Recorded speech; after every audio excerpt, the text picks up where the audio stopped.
Hari ini kita masuk kepada pembahasan yang selanjutnya. Kalau pertemuan yang sebelumnya kita sudah membahas tentang Tritunggal dalam Perjanjian Lama. Bagaimana kita membuktikan, menunjukkan bahwa Allah itu bukan baru jadi Tritunggal dalam Perjanjian Baru, tapi dari sejak Perjanjian Lama, bahkan di dalam kekekalan, dari kekal sampai kekal, Allah itu Tritunggal adanya. Tetapi mengapa baru terang benderang dalam Perjanjian Baru? Kenapa samar-samar dalam Perjanjian Lama? Karena Allah yang kita sembah adalah Allah yang memperkenalkan dirinya secara progresif, secara bertahap. Dan dalam pembahasan yang sebelumnya saya juga menegaskan bahwa peristiwa terbesar, peristiwa terbaik yang bisa menolong kita untuk mengenal Allah yang Tritunggal itu, pribadi dan karyanya adalah inkarnasi Tuhan Yesus. Ketika Tuhan Yesus berinkarnasi dan Roh Kudus dicurahkan bagi setiap kita. Dalam Perjanjian Baru kita dapat mengetahui identitas dari ketiga pribadi dari Allah Tritunggal. Ada Bapa, ada Anak, dan ada Roh Kudus. Dalam Perjanjian Baru kita bisa melihat juga betapa indahnya setiap penulis kitab Perjanjian Baru menjelaskan eksistensi atau keberadaan dari ketiga pribadi ini, di mana ditekankan bahwa ketiga pribadi ini memiliki hakikat yang sama. Jadi Perjanjian Baru menekankan keesaan, lalu kejamakan, dan keilahian dari ketiga pribadi ini. Jadi Perjanjian Baru menekankan Allah itu esa adanya, tetapi Allah yang esa itu jamak pribadinya. Kita tidak menuhankan dalam tanda petik ya, tidak menuhankan pribadi Anak dan pribadi Roh Kudus. Tanpa kita yakini, kita pandang Anak dan Roh Kudus sebagai Tuhan, mereka itu memang Tuhan adanya. Dan kalau kita jujur melihat Alkitab, kita bisa melihat betapa kuat dan begitu banyak dasar atau pembuktian dari keilahian atau ketuhanan dari Anak dan Roh Kudus. Jadi Perjanjian Baru adalah dokumen terbaik bagi setiap kita untuk kita bisa mengetahui dan mengenali Allah yang Tritunggal itu. Kita tidak bisa menyangkali kebenaran dari Allah yang Tritunggal. Karena sekali lagi, karena begitu kuat dasar dan landasannya. Kalau kita menyangkali eksistensi dari Allah yang Tritunggal itu, kita akan kesulitan memahami atau menafsirkan Alkitab. Karena begitu kaya ya Alkitab menjelaskan ketiga pribadi ini. Jadi kita tidak bisa menyangkali doktrin Tritunggal. Para teolog biasa menggunakan pernyataan ini, bahwa kalau kita mencoba untuk memaksakan diri kita memahami doktrin Tritunggal secara sempurna, kita akan kehilangan akal. Tetapi sebaliknya, kalau kita mencoba untuk menyangkalinya, kita akan kehilangan jiwa. Jadi pertama, kita tidak bisa menyangkalinya, kita tidak bisa menolaknya, dan di sisi lain kita harus mengakui kita tidak bisa memahaminya dengan sempurna. Perjanjian baru membuat pengenalan kita akan Tritunggal semakin nyata dan jelas. Di dalam firman-Nya atau melalui kitab suci, Dia bagai buku yang terbuka bagi setiap kita. Dia membuat dirinya sendiri dikenal di dalam sejarah menurut 3 pribadi. Kenyataan ini sama sekali tidak berdasarkan kumpulan sembarangan ayat Alkitab. Kapan saja Dia berfirman, kita bertemu dengan hanya satu Allah yang sama. Allah itu satu. Tapi di dalam Allah yang satu itu, Allah yang esa itu ada 3 pribadi. Dalam atau kalau kita menerima firman-Nya dengan serius, kita sambil membaca dapat mengetahui pada akhirnya bahwa kita selalu berurusan dengan 3 pribadi.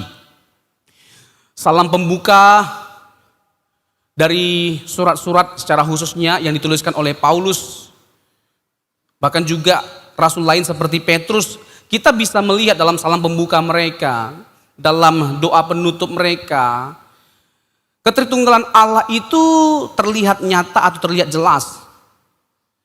Dalam berbagai macam peristiwa, transfigurasi, baptisan Tuhan Yesus, doa di Taman Getsemani, Matius pasal yang ke-26 ayat 39, ketika Yesus berdoa. Semuanya itu membawa kita, menggiring kita, mengarahkan kita pada satu kesimpulan bahwa tidak mungkin Allah itu tidak Tritunggal. Jadi harus dengan menggunakan lensa Tritunggal kita bisa melihat, membaca dan menerima perjanjian baru. Kalau kita menerima Alkitab sebagai firman Allah, salah satu konsekuensi teologis atau logis yang kita buat adalah menerima Allah itu Tritunggal adanya. Seperti sesuatu yang pernah saya tegaskan, Injil Yohanes itu Injil Trinitarian, Injil Tritunggal. Jadi kalau kita menolak Tritunggal, itu sama dengan kita menolak Injil Yohanes. Salah satu yang sering ditekankan dalam Injil Yohanes adalah terkait dengan bagaimana Bapa mengutus anak dan anak mengutus Roh Kudus.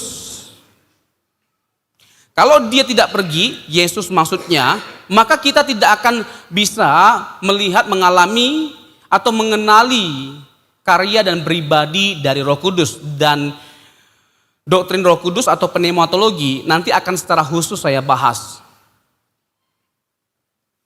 Itu menarik sekali, menantang, dan harusnya membuka pola pikir kita dan bisa melihat, bisa melihat bahwa benar adanya Roh Kudus itu adalah pribadi, dan selain pribadi Dia adalah Allah. Dia bukan hanya sekedar pribadi, tapi Dia adalah Allah. Nanti kita akan membuktikan berbagai macam bukti yang menunjukkan bahwa Dia adalah pribadi dan juga adalah Allah.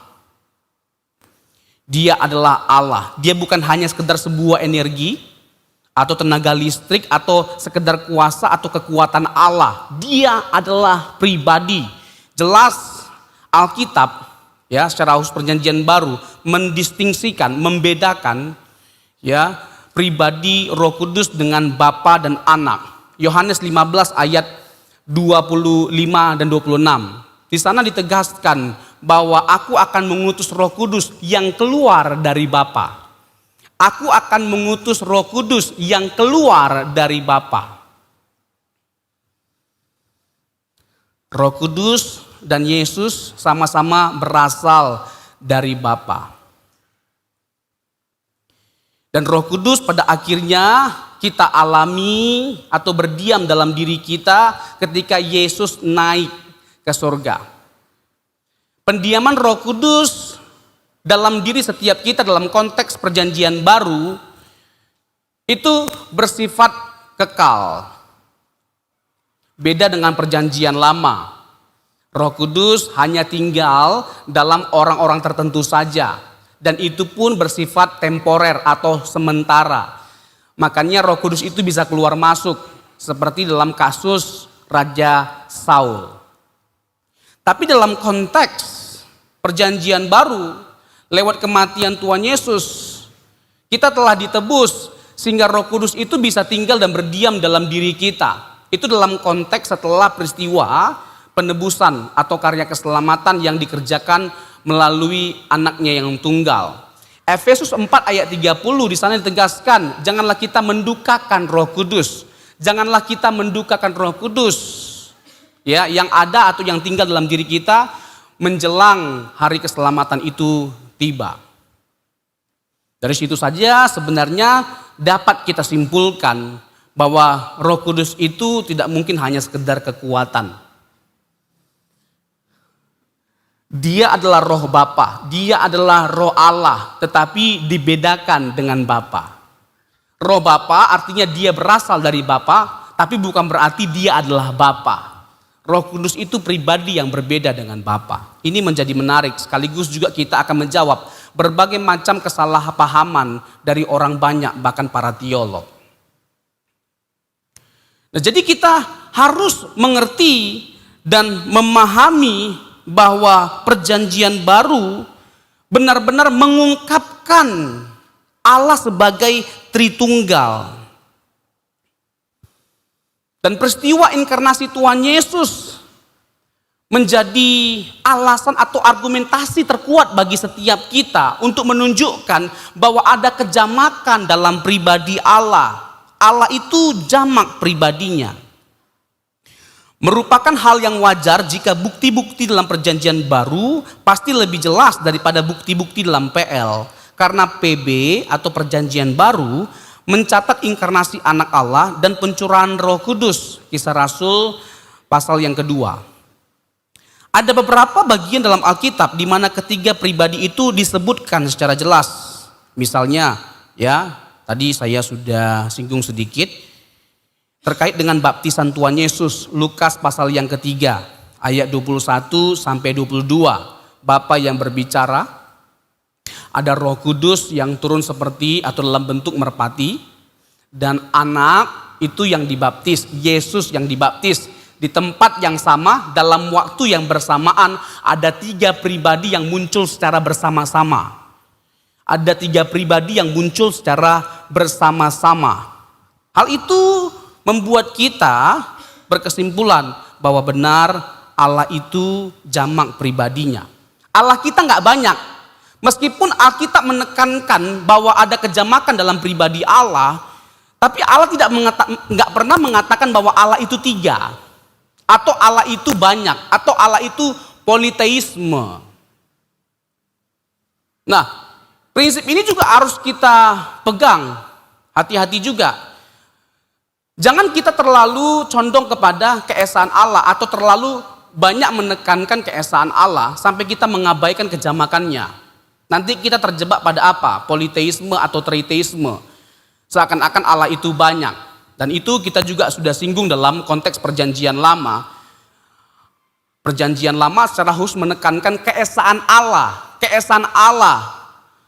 Perjanjian lama memperkenalkan Yahweh sebagai satu-satunya Allah yang benar, sebagai Allah yang esa. Keluaran pasal yang ke-20 ayat 2-3. Ulangan pasal yang ke-6 ayat yang ke-4. Yesaya pasal 48, 42, 44, 46. Semuanya menekankan tentang keesaan Allah. Banyak sekali ya perjanjian lama menceritakan tentang keesaan Allah. Fungsinya atau tujuannya adalah semuanya itu dengan tujuan supaya orang Israel tahu bahwa hanya ada satu Allah yang benar, yaitu Yahweh. Hanya ada satu Allah yang benar, dan satu Allah yang benar itu adalah Bapa, Putra, dan Roh Kudus. Nah, ketiga pribadi dari Allah Tritunggal itu baru kita bisa kenali dengan jauh lebih baik daripada perjanjian lama. Lewat apa? Sekali lagi, lewat inkarnasi Tuhan Yesus. Kita juga bisa lihat ya, dalam konteks perjanjian baru di mana ketiga pribadi itu secara nyata dan jelas disebutkan. Misalnya dalam khotbah perpisahan Yesus dalam Yohanes 14, 15, 16. 14, 15, 16. Yesus mengidentifikasikan dirinya sebagai yang diutus. Dan dia juga berpartisipasi dalam pengutusan Roh Kudus. Yohanes 14, 15, 16. Dalam Amanat Agung juga disebutkan, ditegaskan. Matius pasal yang ke-28 ayat 19. Ada kata onoma. Onoma. Baptislah mereka dalam nama Bapa, Putra, dan Roh Kudus. Ada 3 pribadi. Tapi kata yang dipakai untuk nama itu tunggal. Ini onoma, ini tunggal dalam bahasa Yunani atau bahasa asli. Hal itu menunjukkan bahwa ketiga pribadi ini memiliki satu nama, memiliki satu natur atau hakikat. Nah, kita bisa lihat juga ya dalam berkat rasuli, misalnya 2 Korintus 13 ayat 13. Coba kita buka. 2 Korintus 13 ayat yang ke-13. Dikatakan demikian. Kalau lewat handphone itu di ayat 14 karena beda fisik dan online. Kasih karunia Tuhan Yesus Kristus dan kasih Allah dan persekutuan Roh Kudus menyertai kamu sekalian. Yang ditekankan dalam salamnya Paulus itu adalah tentang kasih dari Allah yang Tritunggal. Kasih dari Allah yang Tritunggal. Ini menarik juga untuk kita gali lebih lanjut terkait dengan kasih. Kita percaya bahwa Allah itu adalah kasih. 1 Yohanes 4 ayat 8. Allah itu kasih. Tetapi ketika kita meyakini atau keyakinan kita akan Allah yang adalah kasih, seharusnya ini logikanya mendorong kita pada kesimpulan bahwa Allah itu jamak pribadinya. Apalagi kalau kita percaya Allah itu dalam kekekalan itu kasih adanya. Kenapa kita mengasumsikan demikian? Karena bagaimana mungkin bisa disebut kasih kalau tidak ada subjek dan objek kasih. Harus ada yang mengasihi dan ada yang dikasihi dan ada roh kasih. Jadi kita hanya bisa mengasumsikan atau membenarkan Allah itu kasih dari sejak kekal kalau kita meyakini bahwa Allah itu jamak pribadinya. Dan kita tahu bahwa dari sejak kekal sampai kekal, Allah Tritunggal itu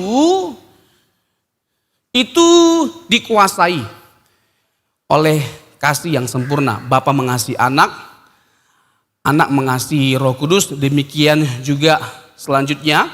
Dan Bapa menghendaki supaya kasih dari Allah yang Tritunggal itu kita alami lewat inkarnasi dari anaknya yang tunggal. Itu salah satu tujuan utama dari inkarnasi Tuhan Yesus, supaya dipulihkan kita dan mengalami persekutuan kasih dari Allah yang Tritunggal itu, sehingga kita menjadi satu keluarga besar.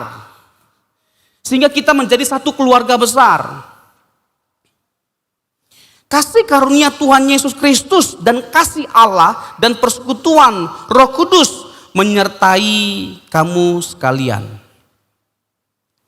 Selain dalam berkat rasuli, ya kita juga bisa lihat ya dalam bagian-bagian tertentu seperti Lukas 1 ayat 35,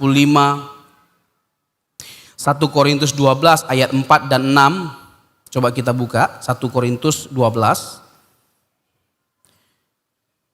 Ini juga salah satu ayat yang menurut saya cukup kuat untuk membuktikan kebenaran dari Allah yang Tritunggal. 1 Korintus 12 ayat 4 sampai 6.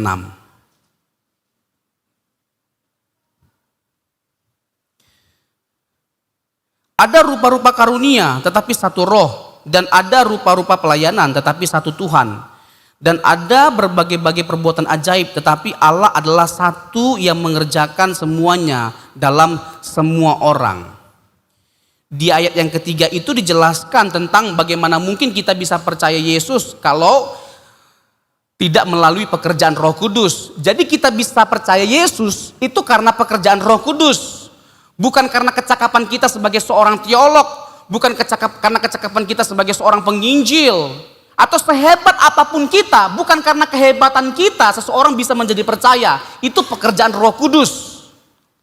Makanya jangan sampai kita tidak melibatkan atau menggantungkan diri kita pada Roh Kudus dalam kita menjangkau orang. Karena apa? Menjadi percaya itu pekerjaan Roh Kudus, bukan pekerjaan kita. 1 Korintus 12, 13, 14. 1 Korintus pasal yang ke-12 sampai 14, itu Paulus berbicara tentang karunia-karunia roh. Bagaimana Paulus menekankan ada banyak karunia-karunia, tetapi sumbernya itu satu, yaitu Roh Kudus. Dalam kesempatan lain memang ada case di mana Paulus hanya menyebutkan dua pribadi, yaitu Bapa dan Yesus. Tetapi jangan terburu-buru kita menyimpulkan bahwa Allah itu Dwitunggal. Karena di kesempatan lain juga Paulus menjelaskan eksistensi dan karya dari Roh Kudus. Jadi Alkitab itu harus dilihat secara utuh. Seperti yang kita sudah pelajari sebelumnya. Jangan membangun teologi atau doktrin hanya dengan melihat satu teks, satu konteks. Tapi harus seluruh teks, seluruh konteks, dan seluruh kitab. Supaya kita nggak terjerat pada pandangan-pandangan yang sudah dipandang sebagai bidat atau disesatkan dari sejak bapak-bapak gereja, dari sejak zaman kekristenan mula-mula dan bapak-bapak gereja. Nah, ini juga menjadi menarik untuk saya tekankan sebelum lebih jauh dan lebih lanjut. Ini harus kita pegang sebagai prinsip dalam kita mempercayai, mengiring Allah yang Tritunggal itu. Sejelas-jelas dan seterang-terangnya perjanjian baru dalam menyingkapkan natur dan pribadi Tritunggal bukan berarti bahwa seluruh pengenalan akan dirinya dapat diketahui secara tuntas dan sempurna. Tidak akan pernah tuntas, tidak akan pernah sempurna kita mengenali Allah. Karena perjanjian baru pun adalah kitab yang secara khusus memberitahu kita tentang siapa Allah itu dan bagaimana karyanya. Bagaimana karyanya dilaksanakan secara tuntas dan sempurna. Serta kita diajak untuk bertumbuh di dalam pengenalan akan Dia, yaitu anaknya yang tunggal. Melalui karya dan pendiaman Roh Kudus di dalam diri setiap orang percaya. Jadi sampai kapanpun tidak ada kata tuntas dan sempurna dalam kita mengenal keberadaan Allah yang maha besar dan sempurna itu. Seperti yang saya sudah katakan, jangankan keseluruhan dari atribut atau sifat-sifat Allah. Satu dari sifat Allah saja tidak bisa kita pahami secara sempurna, apalagi keseluruhan dari keberadaan Allah. Jangankan Allah, alam semesta ini saja menyimpan sejuta misteri yang sampai sekarang belum bisa kita ketahui dan singkapkan atau ungkapkan, apalagi Allah. Tetapi itu bukan suatu minus dalam konteks kekristenan. Itu bukan sesuatu yang memalukan, justru itu adalah keagungan dari kekristenan. Keagungan dari kekristenan, keunggulan dari kekristenan saat setiap kita mengakui bahwa kita tidak bisa memahami Dia dengan sempurna. Kita berhenti menjadikan Dia Allah ketika kita menganggap bahwa otak kita yang terbatas ini bisa menjelaskan Dia dengan sempurna. Satu-satunya cara untuk kita bisa memahami Allah dengan sempurna, yaitu dengan cara kita menjadi Allah. Dan itu nonsens, itu sesuatu yang impossible, sesuatu yang tidak mungkin. Tidak mungkin. Jadi yang benar itu adalah orang Kristen. Allah yang benar itu Allah yang Tritunggal. Dan Alkitab mencatat atau menjelaskannya dengan begitu kuat dan begitu indah. Tidak perlu takut untuk mengakuinya. Karena Allah yang benar itu ya Allah yang Tritunggal. Perjanjian baru ditulis setelah natur Trinitas telah dimanifestasikan secara utuh. Para rasul sangat menyadari fakta bahwa sekalipun Allah tetap tidak kelihatan di sorga, tetapi pada saat yang sama dia berdiri di hadapan mereka dalam bentuk inkarnasinya dalam daging, yaitu Yesus Kristus. Yohanes 1 ayat yang ke-14. Yohanes 1 ayat yang ke-14, di mana Sang Firman itu menjadi daging, menjelma menjadi manusia, menjadi sama seperti kita.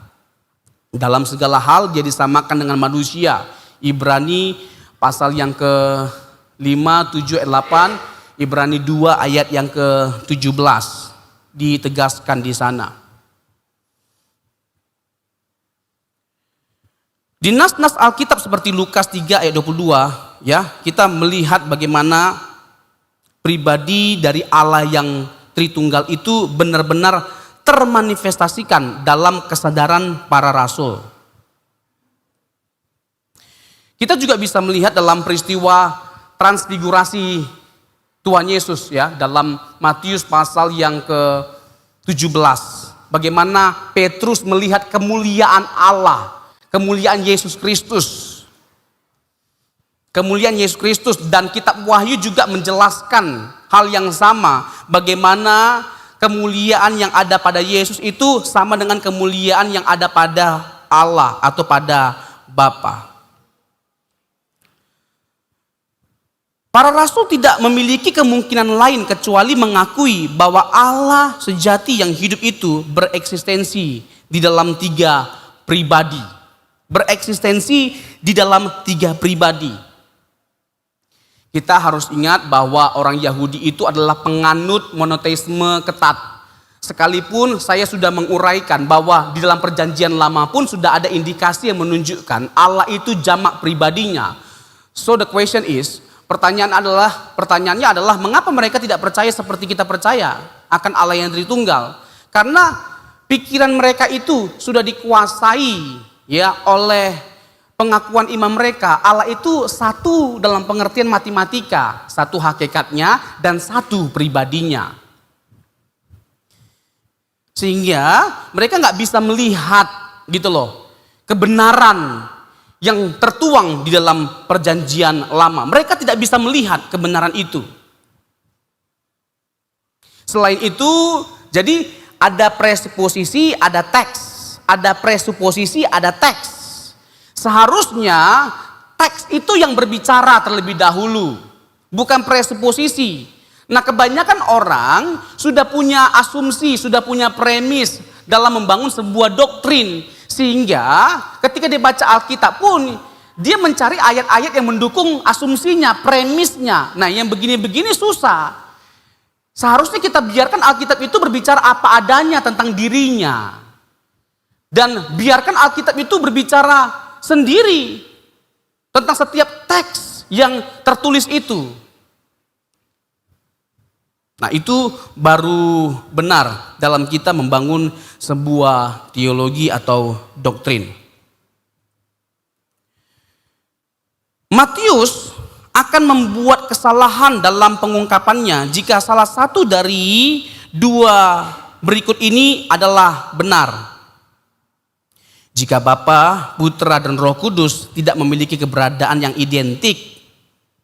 Itu yang pertama. Dan yang kedua, jika keberadaan yang disebut itu tidak bereksistensi dalam 3 pribadi. Artinya kita harus mengakui bahwa ketiga pribadi itu memiliki hakikat yang sama. Dan hakikat yang sama itu memiliki 3 pribadi.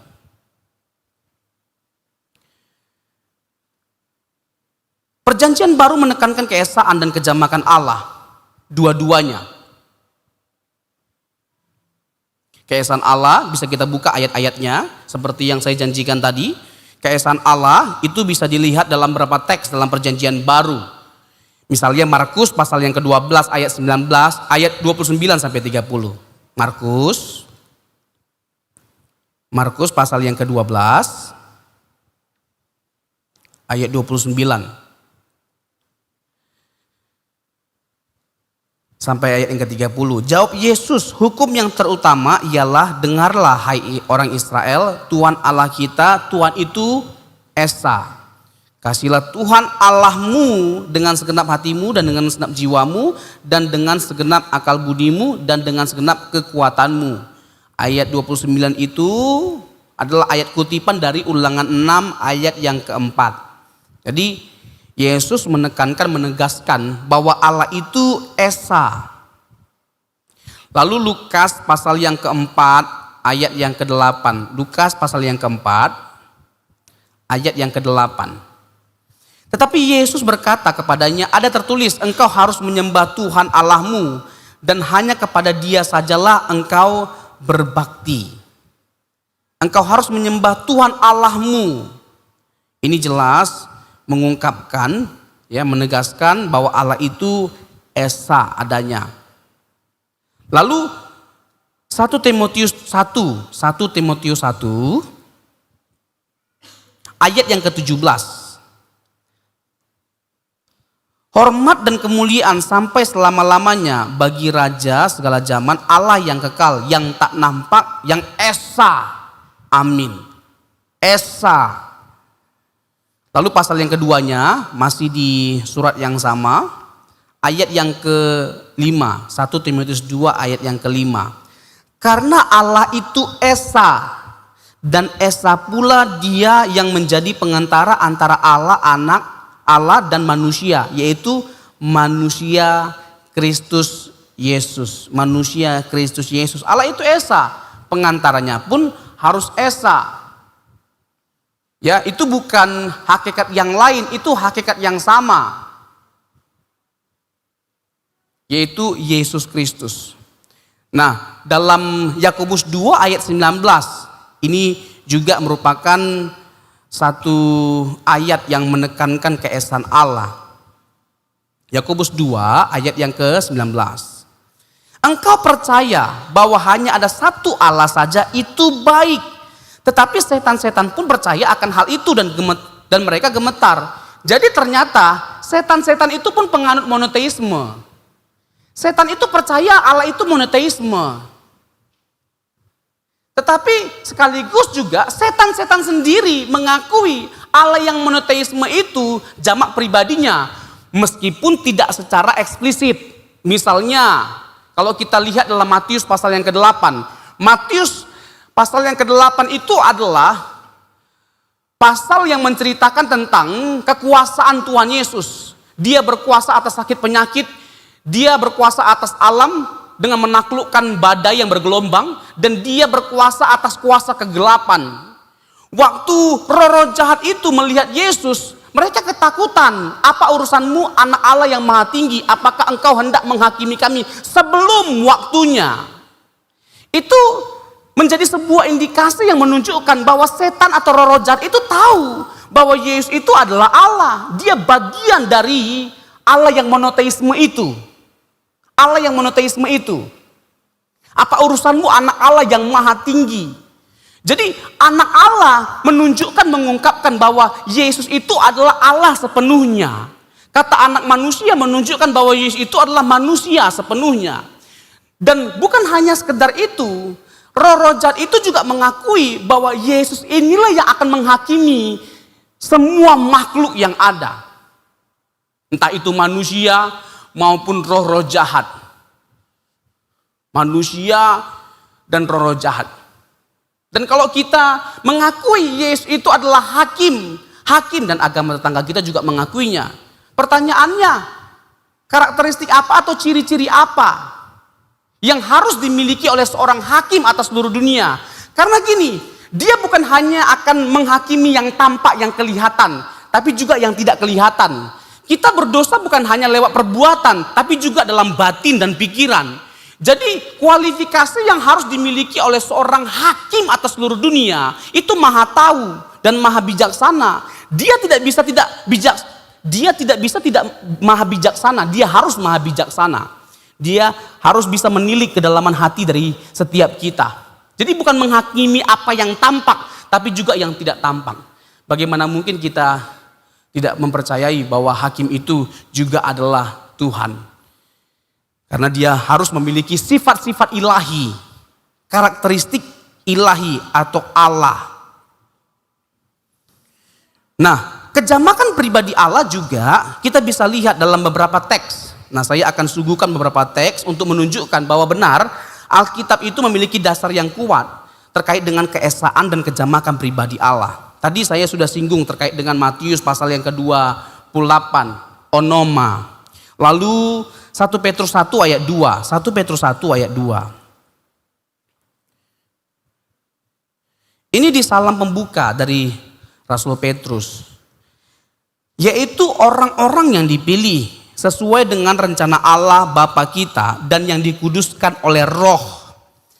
Rencana Allah Bapa kita dan yang dikuduskan oleh Roh supaya taat kepada Yesus Kristus dan menerima percikan darahnya. Kiranya kasih karunia dan damai sejahtera makin melimpah atas kamu. Jadi kalau Allah itu memang tunggal hakikatnya dan pribadinya, ngapain sampai disebutkan 3 nama ini? Ya, ketiga nama ini tidak perlu diikut sertakan semuanya kalau seandainya ketiga nama ini bukan pribadi yang berbeda-beda. Jadi para rasul mengimani ya ketiga pribadi ini sebagai ilahi atau sebagai Allah. Nah, kita bisa melihat lagi juga di kitab-kitab Injil dan surat-surat kiriman, surat-surat Rasul Paulus juga. Kita bisa melihat pola lipat ganda. Pola lipat ganda maksudnya ada 3 pribadi yang selalu dikaitkan atau disebutkan. Dan ketiga pribadi ini dipandang sebagai pribadi-pribadi yang memiliki sifat-sifat yang sama, hakikat yang sama, keagungan dan kemuliaan yang sama. Kita bisa melihat dalam Matius 12 ayat yang ke-28. Yesus menyatakan bahwa mujizat-mujizatnya diadakan oleh kuasa siapa? Roh Allah. Serta menunjukkan bahwa hal itu menandakan kerajaan Allah telah tiba. Jadi dia mengakui bahwa mujizat yang dia lakukan itu berasal dari Roh Allah. Jadi gini, ini menarik sekali. Kalau kita menafsirkan Filipi pasal yang kedua, kenosis, kenosen, mengosongkan diri. Timbul suatu pertanyaan bagi setiap kita, apanya yang dikosongkan? Tidak mungkin keilahiannya, tidak mungkin kealahannya. Karena ketika dia menjelma menjadi manusia, dia tetap Allah. Dan dia Allah dari sejak kekal sampai kekal. Tidak pernah berubah natur keilahiannya meskipun dia telah menjelma menjadi manusia. Lalu kalau bukan keilahiannya, dalam konteks apa dia mengosongkan diri? Sifat-sifatnya. Nah, kalau dikatakan bahwa dia mengosongkan dirinya dari sifat-sifatnya, bagaimana dia bisa melakukan mujizat? Roh Kudus. Lukas pasal yang keempat ayat yang ke-18. Lukas pasal yang keempat ayat yang ke-18. Dikatakan demikian. Roh Tuhan ada padaku. Oleh sebab ia telah mengurapi aku untuk menyampaikan kabar baik kepada orang-orang miskin. Dan ia telah mengutus aku untuk memberitakan pembebasan kepada orang-orang tawanan dan penglihatan bagi orang-orang buta, untuk membebaskan orang-orang yang tertindas, untuk memberitakan tahun rahmat Tuhan telah datang. Jadi Yesus memberitahu dengan kuasa apa dia bisa menyembuhkan orang sakit, dengan kuasa Roh Kudus. Jadi bisa terjawab persoalan dari kenosis itu. Apanya yang dikosongkan oleh Tuhan Yesus? Sifat-sifatnya.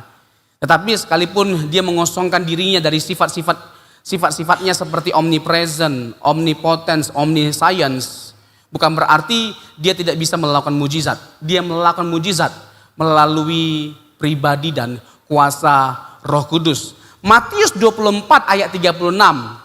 Di sana ditegaskan bahwa akan hari itu tentang penghakiman, tentang kedatangan Tuhan Yesus kali kedua, tidak seorang pun yang tahu. Malaikat tidak tahu, anak manusia pun tidak tahu. Kok bisa? Karena Yesus sedang mengosongkan dirinya.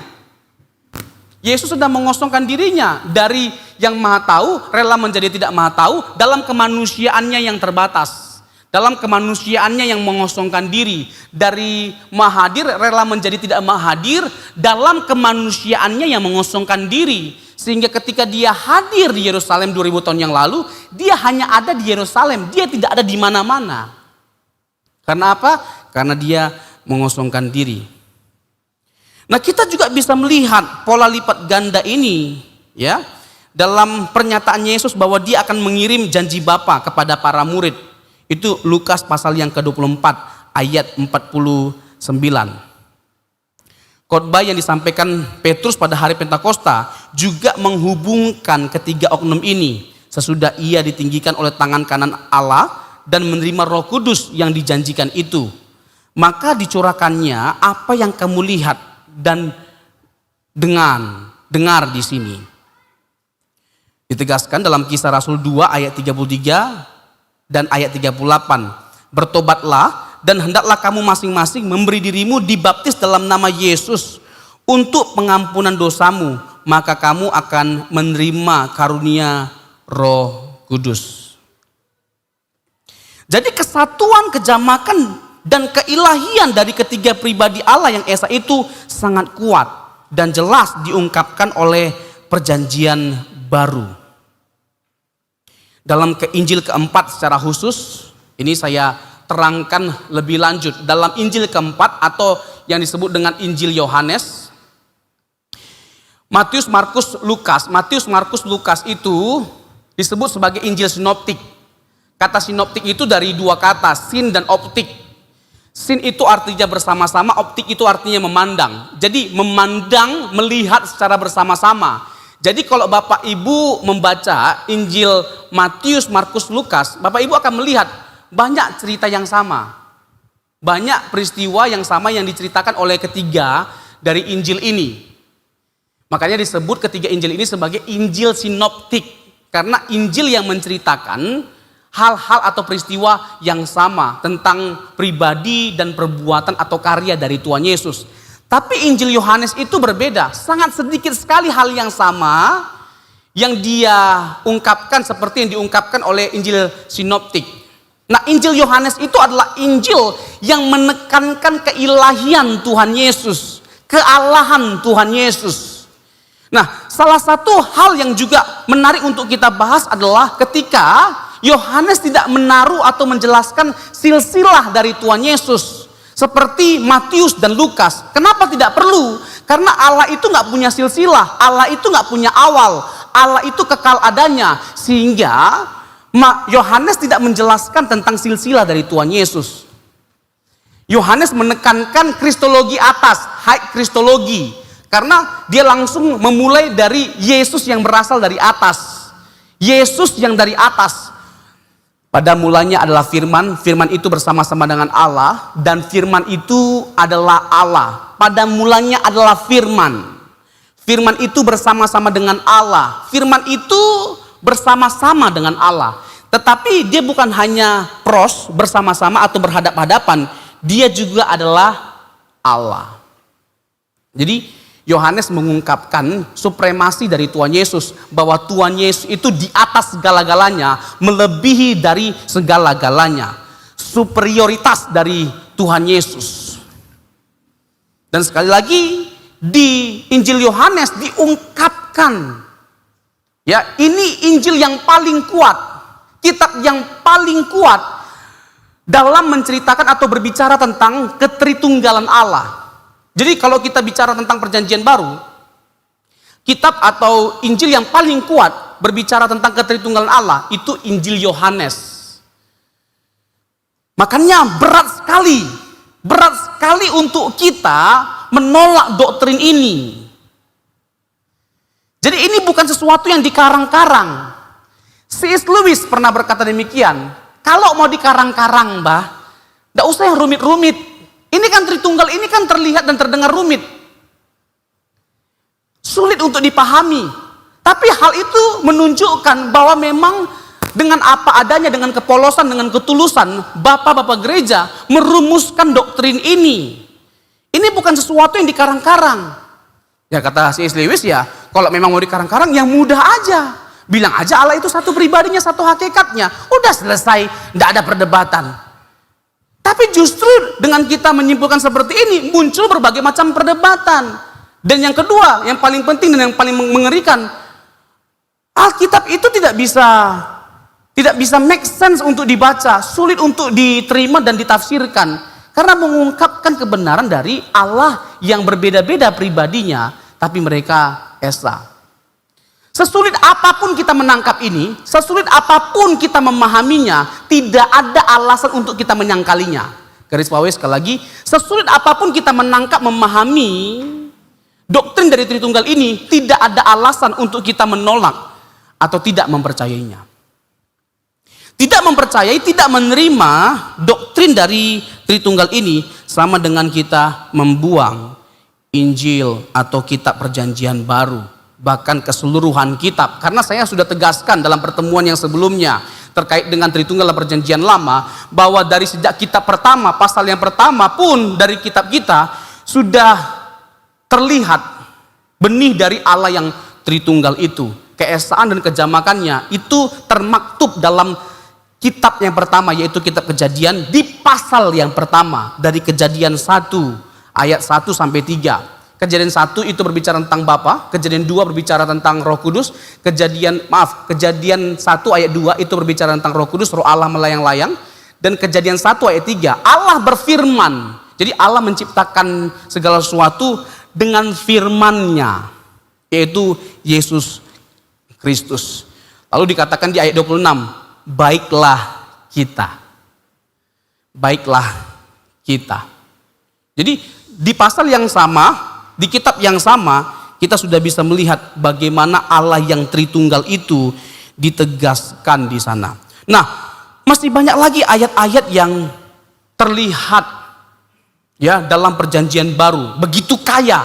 Ya, perjanjian baru mengungkapkannya baik dalam peristiwa baptisan, peristiwa transfigurasi, dalam doa penutup, dalam salam, ya, dalam nyanyian atau kidung. Itu di sana dijelaskan Allah yang Tritunggal itu. Jadi perjanjian barulah yang secara jelas menyatakan jumlah pribadi ilahi sebagai 3. Perjanjian lama kita masih belum tahu sebenarnya ada berapa. Dari perjanjian baru kita baru tahu ada 3. Kenapa hanya ada 3? Karena hanya ada 3 yang ditekankan punya karakter yang sama, sifat yang sama, ya, natur yang sama. Hanya ada 3, tidak lebih. Itulah alasan mengapa tidak 4, tidak 5, hanya 3. Lalu nanti bagaimana korelasi dari ketiga ini dalam hal kuasanya, ya, dalam hal kekekalannya, dalam hal sifat-sifat yang lainnya. Bagaimana korelasinya? Apakah benar Bapa itu lebih tinggi, Bapa itu lebih besar? Karena banyak ayat-ayatnya yang mengatakan bahwa Bapa lebih besar. Yohanes pasal yang ke-14 ayat 28, Yesus berkata, aku tidak bisa berbuat apa-apa dari diriku sendiri. Yohanes pasal yang ke-5. Dan masih banyak lagi ayat-ayat yang menegaskan secara khusus di Injil Yohanes ketergantungan sang anak pada Bapa. Bukankah itu menjadi bukti bahwa memang Bapa itu lebih besar daripada anak? Dan lalu Roh Kudus diutus oleh Yesus. Bukankah itu menunjukkan bahwa benar Roh Kudus itu di bawah dari Tuhan Yesus? Nah, ini semua menjadi sesuatu yang menarik untuk kita gali. Ini semua menjadi sesuatu yang menarik ya untuk kita bahas dan kita diskusikan secara bersama-sama. Dan bagaimana pada akhirnya kita tidak dibingungkan dengan berbagai macam ajaran yang selama ini kita dengarkan. Tapi jujur, saya bukan tipikal orang yang suka menyesat-nyesatkan orang. Kalau berbeda dengan kita, monggo, tidak jadi masalah. Jangan sesatkan atau paksakan orang lain untuk mempercayai apa yang kita yakini. Itu tidak boleh. Ya, dia mau percaya Allah Tritunggal itu setara silakan, tidak setara silakan, mau Allah itu dui tunggal silakan, nggak jadi masalah buat setiap kita. Tapi kita punya keyakinan yang kokoh bahwa Allah itu Tritunggal dan ketritunggalan Allah itu setara. Ya, Allah Tritunggal itu setara dalam hakikat, setara dalam derajat. Kok bisa? Saya buka sedikit apa istilahnya ya, contekannya lah atau gambarannya. Begini, yang namanya yang sehakikat itu tidak bisa tidak setara. Yang namanya yang sehakikat itu tidak bisa tidak setara, itu harus setara. Itu baik secara teologis, secara filosofis, dan secara logis itu tidak bertabrakan, tidak bertentangan. Yang tidak setara itu adalah kalau dua hakikat yang berbeda. Dua hakikat yang berbeda. Misalnya manusia dan binatang. Manusia dan binatang itu dua hakikat yang berbeda. Dua hakikat yang berbeda. Dan kita tahu manusia itu lebih tinggi, lebih besar daripada binatang derajatnya. Karena apa? Karena manusia itu diciptakan menurut gambar dan rupa Allah. Dan lagi Alkitab menegaskan bahwa manusia adalah makhluk yang paling mulia. Jadi yang tidak setara itu adalah dua hakikat yang berbeda. Tetapi kalau yang sehakikat itu tidak bisa tidak setara, itu harus setara. Misalnya analogi yang saya kasih. Saya dengan Pak Jokowi itu bedanya dalam hal apa? Fungsi. Pak Jokowi lebih tinggi jabatannya. Dia presiden, beliau presiden, saya hanya rakyat biasa. Kalau dikatakan beliau lebih besar, ya betul, tapi dalam hal fungsi. Tapi kalau dalam hal esensi atau substansi, hakikat, kami sederajat, sama-sama manusia. Bisa nangkap? Tapi kalau yang setara, kalau yang sehakikat, itu tidak bisa tidak. Itu harus setara. Tidak bisa tidak setara. Nah, ini hanya cuplikan sepintas saja untuk kita masuk ke dalam pembahasan mengenai subordinasi atau hierarki dalam Tritunggal. Tapi kan pribadi pertama itu disebut sebagai Bapa. Yang kedua itu sebagai anak. Bagaimana mungkin anak itu bisa setara dengan Bapa? Nanti kita selesaikan dalam pertemuan-pertemuan selanjutnya. Tapi kan tunggu dulu nanti aja, Pak. Jangan tapikan. Ya. Semuanya kita akan bahas secara tuntas. Nah, inilah yang membuat kita nggak bisa membahas tentang doktrin Tritunggal ini hanya dengan satu kali pertemuan. Karena terlalu banyak materinya, terlalu banyak yang mau dijelaskan. Dan banyak sekali perdebatan yang ada terkait dengan ini. Nah, ini yang terakhir. Saya mau jelaskan terkait dengan perikoresis. Nah, ini yang membuat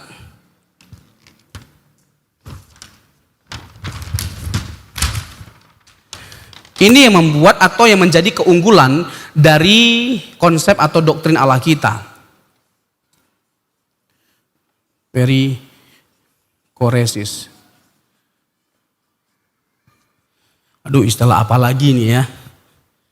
Rumit kali ya. Nah, ini istilah yang diperkenalkan oleh bapak-bapak gereja, secara khusus bapak-bapak Kapadokia. Saya senang sekali dengan bapak-bapak Kapadokia ini. Mereka ini merupakan orang yang melanjutkan karya dari Athanasius, ya, mendapatkan tongkat estafet dari Athanasius. Bab 3 bapak-bapak Kapadokia. Nah, mereka menjelaskan Allah Tritunggal dalam konteks Tritunggal ekonomis, ya, ekonomis, dan dikaitkan dengan karya keselamatan atau soteriologi.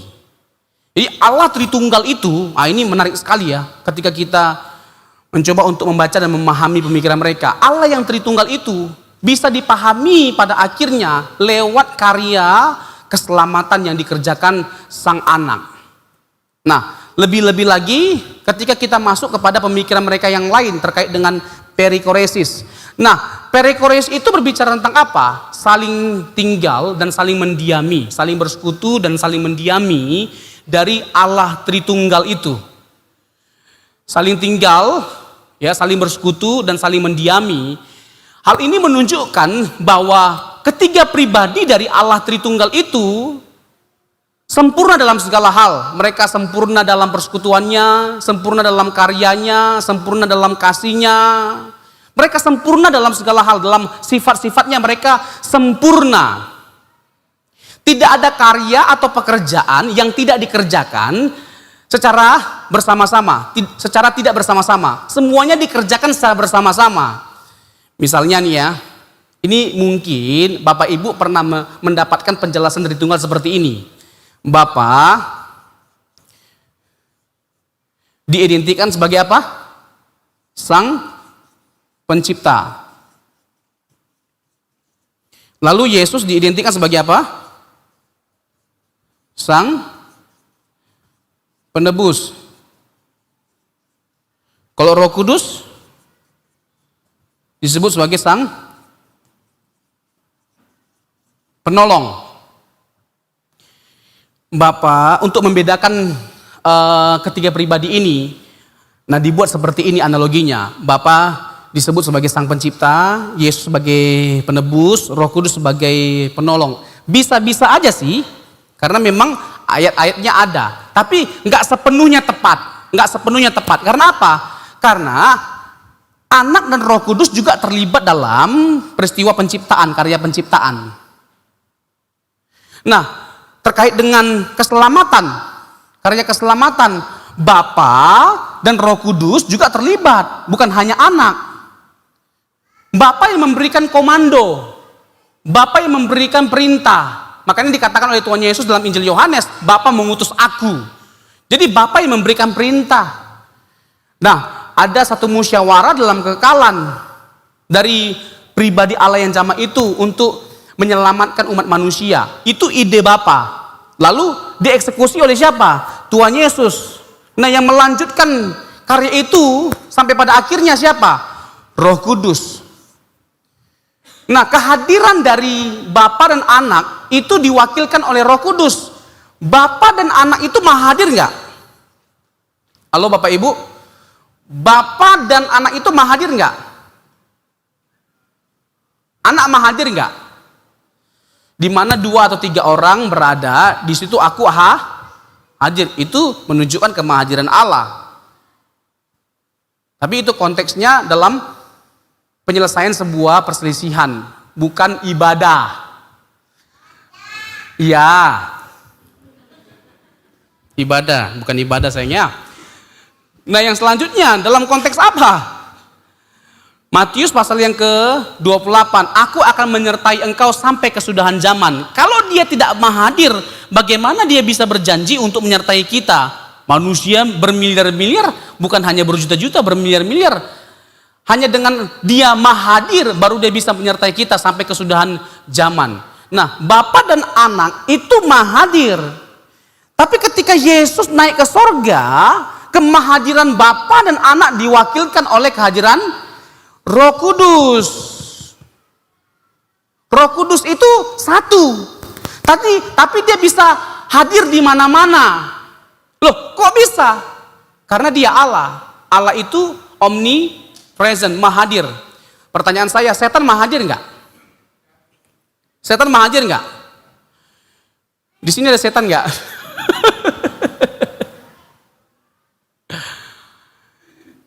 Apa yang membedakan kehadiran Roh Kudus dengan kehadiran setan?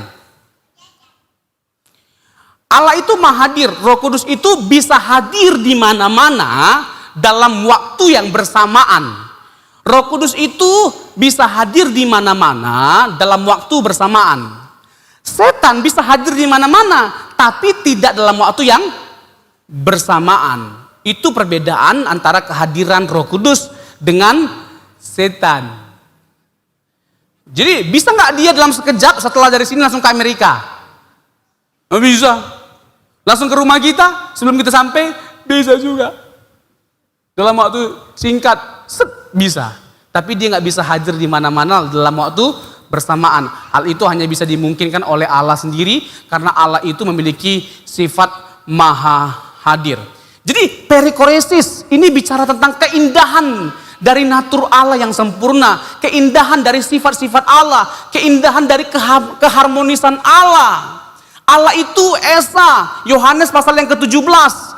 Karena Allah itu adalah kesempurnaan kesatuan, Dia menghendaki supaya kita juga menjadi satu. Aku berdoa supaya mereka menjadi satu sama seperti kita adalah satu. Hal itu juga menandakan bahwa tidak bisa Bapa dan Anak itu pribadi yang sama, itu pribadi yang berbeda. Tapi meskipun mereka berbeda, mereka itu satu dalam kasih, mereka itu satu dalam misi, mereka itu satu dalam hal cinta dan persekutuan. Kita berbeda-beda enggak dalam banyak hal? Kita punya perbedaan enggak? Meskipun kita dalam gereja yang sama, kita itu punya banyak perbedaan. Tapi sekalipun kita punya banyak perbedaan, bukan berarti kita tidak bisa bersama-sama atau bersatu. Visi misi kita lah yang akan menyatukan setiap kita dalam setiap perbedaan kita. Dan meskipun kita berbeda-beda, bukan berarti kita tidak bisa terikat dalam keharmonisan atau persatuan.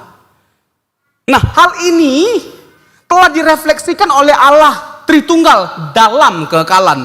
Nah, Allah menghendaki supaya apa yang dimiliki oleh Allah Tritunggal dalam kekekalan terkait dengan kesatuannya itu juga dimiliki dan kita refleksikan dalam kehidupan kita.